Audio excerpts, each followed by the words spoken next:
ಪತ್ರಕರ್ತ ಸ್ವಾಗತ ಕೋರುತ್ತಾ ಈ ಒಂದು ಪತ್ರಿಕಾಗೋಷ್ಠಿಯಲ್ಲಿ ಪರಮ ಪೂಜ್ಯ ಶ್ರೀ ಸೂಕರೇಶ್ವರ ಮತ್ತು ಪೂಜ್ಯ ಪರಮ ಪೂಜ್ಯ ಶ್ರೀ ಸಿದ್ದೇಶ್ವರ ಶಿವಾಚಾರ್ಯರು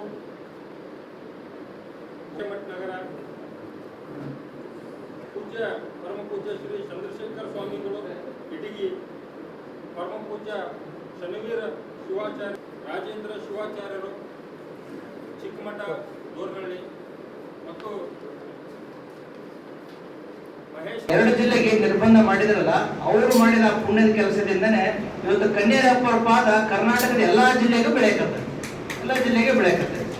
ಒಂದೊಂದ್ಸಲ ಶತ್ರುಗಳು ತಿಳಿದು ಮಾಡ್ತಾರೋ ತಿಳಿಯಕ ಮಾಡ್ತಾರೋ ಗೊತ್ತಿಲ್ಲ, ಅದ್ರ ಫಲ ಒಳ್ಳೇದೇ ಅಂತ ತಿಳ್ಕೊಂಡು ಕೃಷ್ಣ ಪರಮಾತ್ಮ ಹೇಳ್ತಾನೆ. ನಾನು ಹಂಗ ನಮಗೂ ಫಲ ಒಳ್ಳೇದಾಗೆ ಪರಿಣಮಿಸ್ತಾ ಇದೆ. ಹಾಗಾಗಿ ಈ ನಿಟ್ಟಿನಲ್ಲಾದ್ರೂ ಕೂಡ ನಮ್ಮೆಲ್ಲಾ ಹಿಂದೂ ಸಮಾಜದವರಿಗೆ, ನಮ್ಮೆಲ್ಲಾ ಹಿಂದೂ ಯುವಕರಿಗೆ ಒಂದು ಒಳ್ಳೆ ಸಂದೇಶ ಸಿಗ್ತಾ ಇದೆ, ಒಂದೊಳ್ಳೆ ಮಾರ್ಗದರ್ಶನ ಸಿಗ್ತಾ ಇದೆ. ಹಾಗಾಗಿ ಇಂಥ ಒಂದು ಸಮಾವೇಶ ಮತ್ತೆ ಮೇಲಿನ ಮೇಲೆ ಆಗೋದಿಲ್ಲ.